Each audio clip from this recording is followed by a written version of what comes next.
John Beverly, the Candyman, the businessman with a conscience, on LICMC.net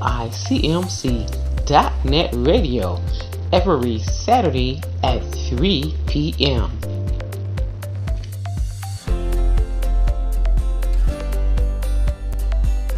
Hello, everyone. This is John Beverly, the businessman with a conscience, over here at the Cumulon Village, where each one teach one brick, one building, one block at a time. And today, hopefully I can say something that will encourage you to do better. I want to talk a little bit about, I'm always talking about making decisions, making the right decisions, but as well, perseverance. When I talk about things like that, I realize that in a lot of times, in a lot of cases, we have a tendency to be going through so much. But I often tell people that you're not the only one that's going through something. No matter what you're going through, we have to keep hope alive and keep pushing. My mother always used to tell me, John, we got to keep it moving and push. It brings a message every now and then. Drive forward and keep going. Based upon that, when we have a tendency to get in our own little pity patty sometimes, when things is not going the way we want them to go, when things are not happening the way we would like for them to happen. But I often would tell people, just take a look in the mirror sometimes. And even sometimes I do this myself just to practice what I teach. You can do it. You can make it. There's things may be difficult, but it's not impossible. No matter what you're trying to do, you can do it. Just stay focused. Just keep driving and driving and driving. Just like getting up, going to work. You know that at the end of the week, some people get paid every week. Some people get paid bi-weekly. Some people get paid once a month.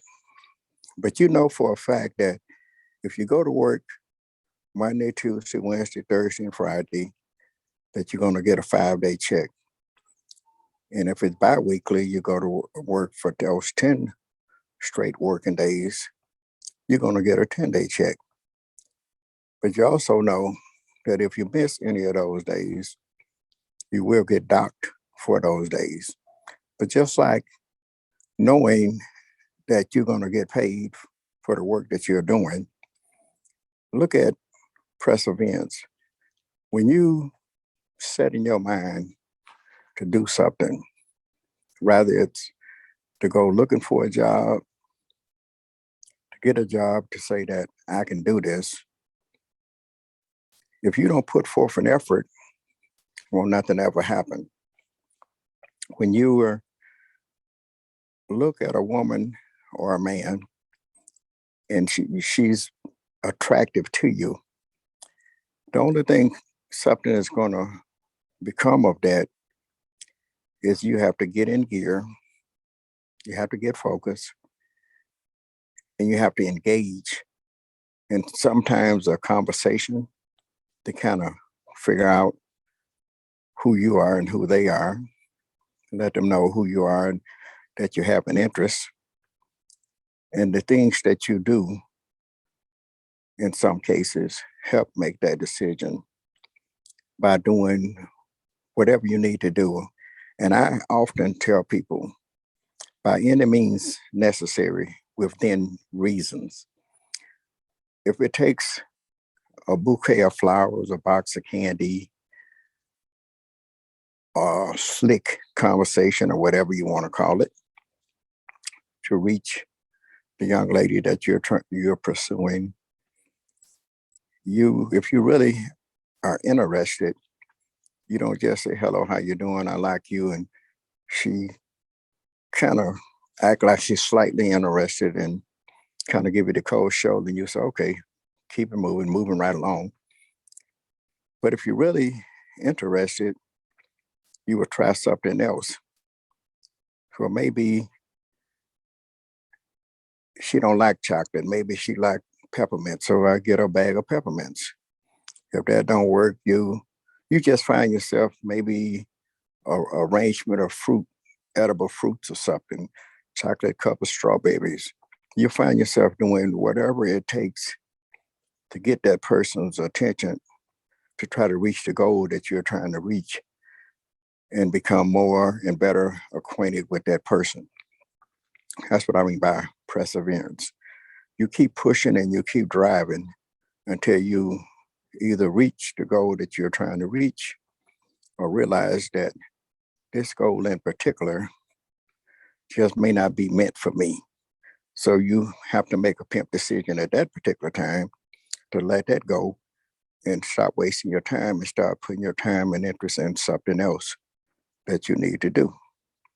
A lot of times in wasting time or taking the time, I tell people, why would you waste a whole lot of time doing something that you're not going to get something out of or get accomplished? Why keep spinning your wheels? Focus on something that's going to work, something I often say as well, good to me, but not good for me. You want to find yourself not doing what's just good to you, but most important, you want to do what's good for you. And if you do what's good for you, in the long run, you would reach and meet and accomplish better things and things that's better for you. And that would also help meet the needs, and it keeps you on track of what you're trying to do. And you often hear me say a lot of times what my father would instore in us. The only time you look down on a man is when you're picking him up. We always want to uplift one another. You want to help to try to, not that you set out to put a smile on people's face, but it becomes a habit. It just becomes something that you do. It just comes natural after you do it for so long. I never just sat down and say, I'm going to go and make this person smile. I'm going to go and lift this person up. It's just a habit of mine to encourage people. How's your day? And sometimes it's kind of rough. I said, well, it's better than some days, even if it's raining. People, it's raining. I said, well, it's just a good rainy day. It's snowing. Well, it's just a good snowy day. It's too hot. Well, it's one of them good old hot days. Find something good to pick out in whatever the situation might be. Often try to find yourself making the best out of whatever the situation might be. And my getting around, going around, it's nothing like smiling. Smiling makes you feel good. It makes the people that you are approaching feel good because they realize that hey, they got a smile on their face. They don't may not just take it for granted or just outright and say, hey, I like that smile or whatever, but it kind of releases and it puts you in a comfort zone, coming and going, seeing and people seeing you with a smile on your face. If you was engaging in someone and you was walking up to them and they had a big frown on their face, first of all, you would kind of wonder, why do they have that frown on their face? And then you begin to question perhaps yourself or what's really going on. Why are they frowning like that? Is it me or whatever? And sometimes even in cases like that, when they're approaching you with a frown, you smile back and say, ooh, wait, what's really going on? If you turn that up, turn that the other way, that would be a big old smile instead of a big old frown. You know, you look so much better with a smile than you do with that frown. And every now and then, reach out and just give someone a hug. You'd be surprised. Sometimes releases a little stress, a little pressure. It makes people feel comfortable. Often, there was one person I approached. You can't hug everybody, but there was a young lady I approached. I went to hug, and she, I said, "What's wrong? You don't want to give me a hug?" She said, "No." I said, "Okay." I said, "What about a handshake?" She said, "I'll shake." So I shook their hand and told them how pleasant they look and how, they was looking nice, was dressed, this, that, blah, blah. And we began engaged in a conversation. It relieved a little stress, a little pressure, and that person made them feel a little bit better. And also thinking about a lot of different things. When you reaching out to people, the only time you could help them if they allow you to. So when you reach in, people have to reach back. And when they reach back, it makes it a lot easier to kind of help people, to help them get to the next point in time and place that might be in their lives. A young man come in the other day, and I've been knowing him for about 20 some years. And it had got to a point in time that almost when I would see him, I would almost would like want to, in a sense, turn and go back in the other direction. But my heart wouldn't let me. And what I mean by that is we are who, no matter what. You can try to be hard, you can try to be something else. And if you're just hard for no reason at all, you can't help but to be yourself. And it don't mean that you're soft. You try to help people or you try to help meet needs or you kind of humble yourself. There's nothing wrong with being. I pray a lot of times and ask the Lord, keep, because I'm a much nicer person when I'm humble. I have been told that at one point in time that I never really paid any attention to it myself. But sometimes, we find ourselves responding to people in the wrong way, and it may cause action. But when it do, a lot of times we don't even think about it. But I try not to be like that.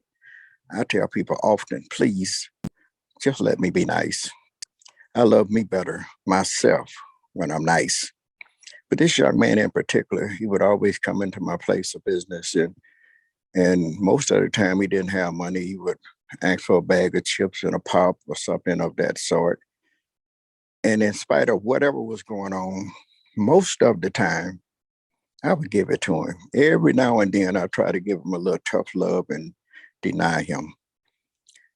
But that same young man, over the years, I hadn't seen him in about 5, maybe 6 years.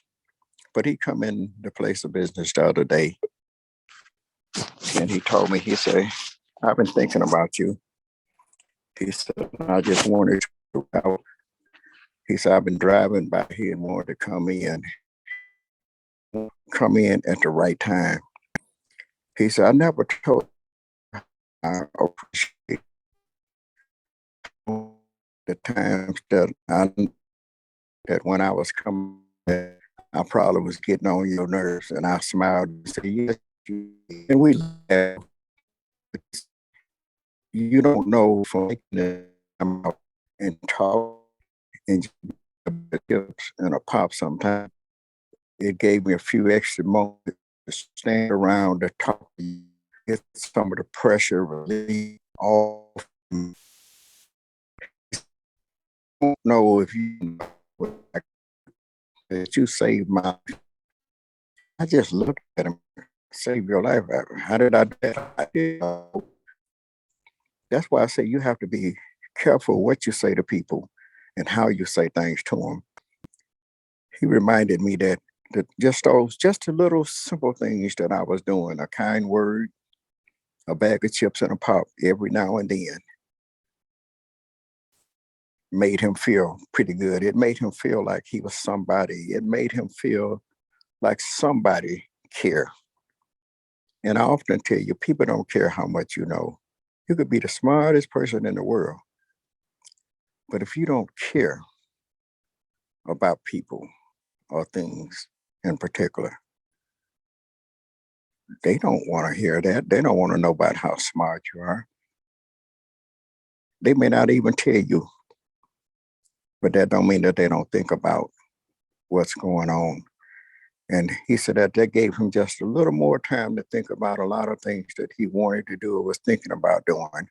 But just to sit down and have that conversation with me and drink a pop and eat a bag of chips gave him enough time to think about another way to handle whatever he was going through.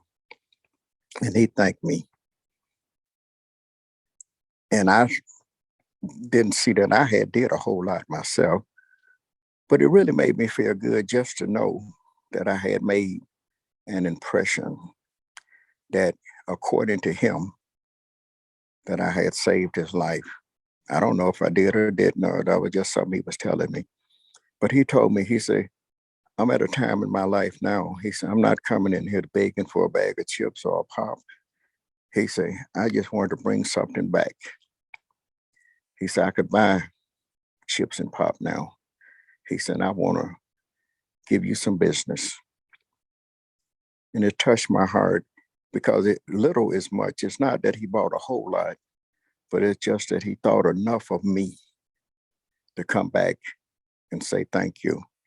And I'm reminded of the lepers that Jesus taught their bodies and made them whole. And all of them went off running in different directions and doing what they're doing. But one of them really thought about what had happened and what Jesus had did for him. And he come back and said, thank you.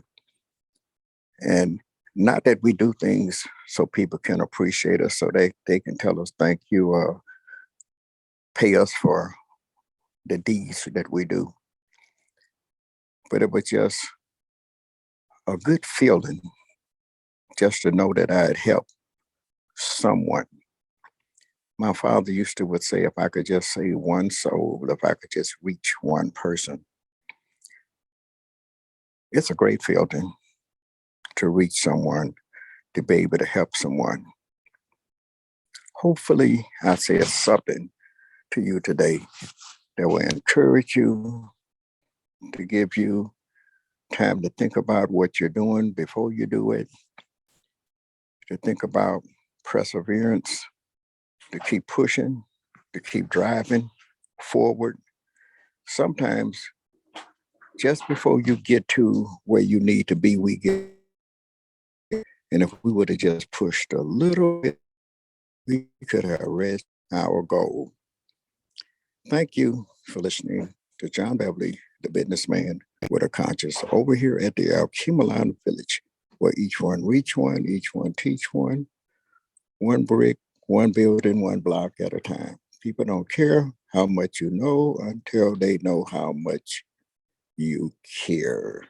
Keeping the legacy alive, sharing the love. Thank you. Have a great day.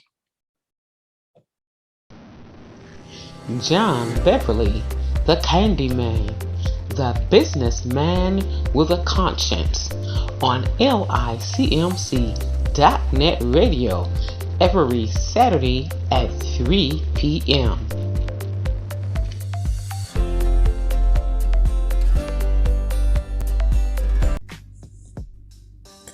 Akubalan Village presents youth field trip events Fridays 4 p.m. to 6 p.m. and 6 p.m. to 8 p.m. ages 5 to 17. $10 per person. Minimum 10, max 15. Saturdays and Sundays 4 p.m. to 8 p.m. and 11 p.m. $200. Minimum 10, max 15. Includes a Kubalan special, hot dogs, chips, and punch. Akubalan Village's activities and amenities: air hockey, pool table games, video games, foosball, karaoke, movies, TV, cafe. Located at 7701 Harbor Avenue in Detroit, Michigan, 313-48213. For more information or to schedule, call 313-921-1616. 313-921-1616. Credit cards, checks, Cash Apps, and Zelle accepted. It's our pleasure to serve you. Culinary pleasure. Have your next social event here at Acubalon Village. Recreation, Entrepreneur Cafe.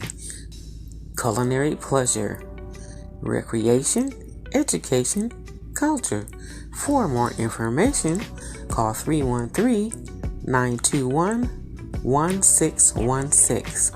313-921-1616.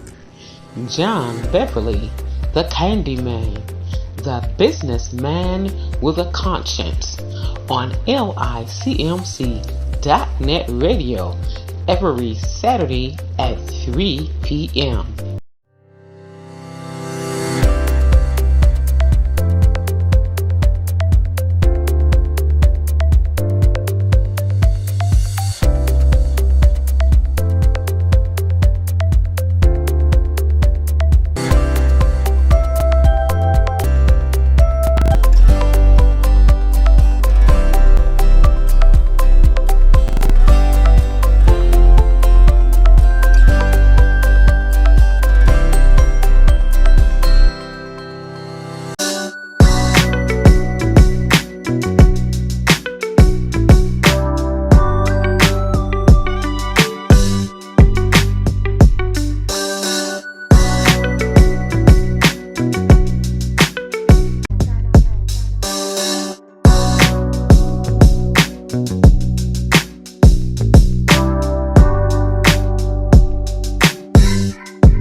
And this morning's Tasty Tuesday chef and restaurant already up and at 'em, hard at work. The breakfast griddle is going. The burger grill is fired up, and you'll probably smell it in the neighborhood. If you do, stop on in. You will not be disappointed.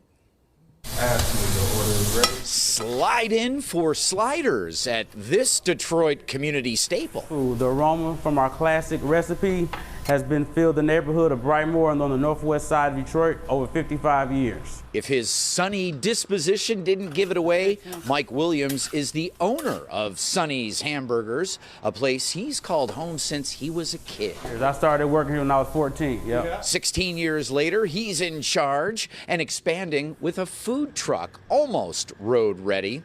But back to the burgers. We are known for our classic burger that comes with ketchup, mustard, grilled onions, and pickle. 4 toppings, local 4. That's the way we like it. We also have a large burger that's about a half a pound of meat, and we have a double burger that's 2 large patties stacked on top of one another. Also between the buns, you'll find fried fish or fried chicken. So what's Sonny's secret to 55 years of success? All our meat is hand rolled in-house. It's fresh. We get it daily. We slice our onions every day, and that's the secret to our recipe. So simple.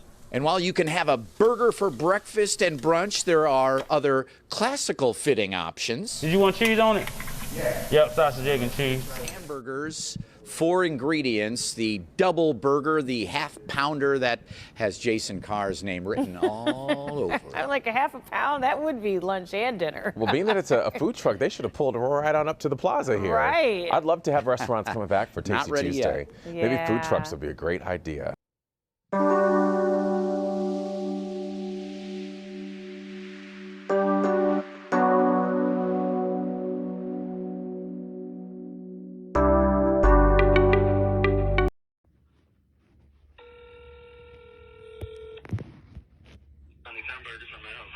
Hi, is Mike available? Yes, 1 second. Thank you. Hello? Recording this right now because I want to know that the truck is available. This is London on the phone with Mike. Mike, the owner of Sonny's. Mike, is the truck up and running now? Yes, everything is up and running. We have burgers going and they smell got an aroma in the air. All right. Well, this is the after fact. You saw the video with Sonny's hamburger. Well, now you're here from Mike. Everything is up and running and ready to go. Thank you, Mike. This is London. Talk to you later. Bye-bye. Thank you. See you. Come visit us. I will. Bye-bye. Bye-bye.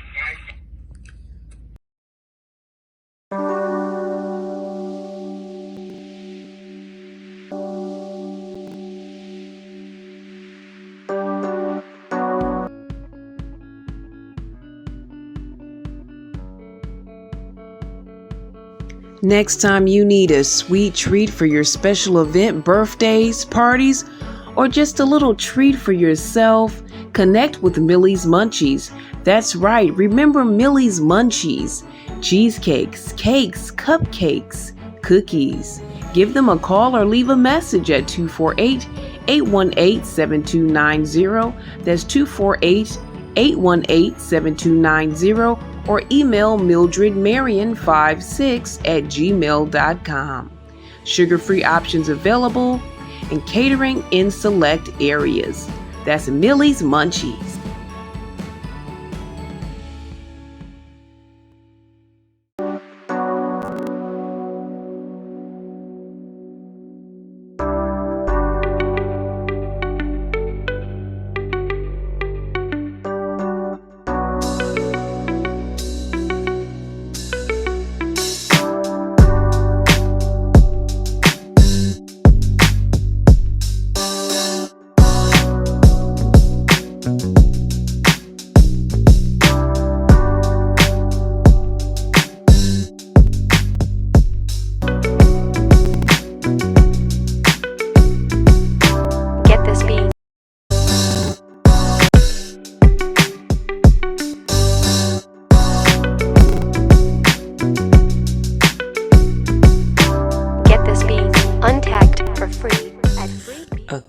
Village presents Youth Field Trip events, Fridays 4 p.m. to 6 p.m. and 6 p.m. to 8 p.m., ages 5 to 17, $10 per person, minimum 10, max 15. Saturdays and Sundays 4 p.m. to 8 p.m. and 11 p.m., $200, minimum 10, max 15. Includes a coupon special, hot dogs, chips, and punch. Akubalon Village's activities and amenities: air hockey, pool table games, video games, foosball, karaoke, movies, TV, cafe. Located at 7701 Harbor Avenue in Detroit, Michigan, 48213. For more information or to schedule, call 313-921-1616, 313-921-1616. Credit cards, checks, cash apps, and Zelle accepted. It's our pleasure to serve you. Culinary pleasure. Have your next social event here at Akubalon Village. Recreation, Entrepreneur Cafe, culinary pleasure, recreation, education, culture. For more information, call 313-921-1616, 313-921-1616.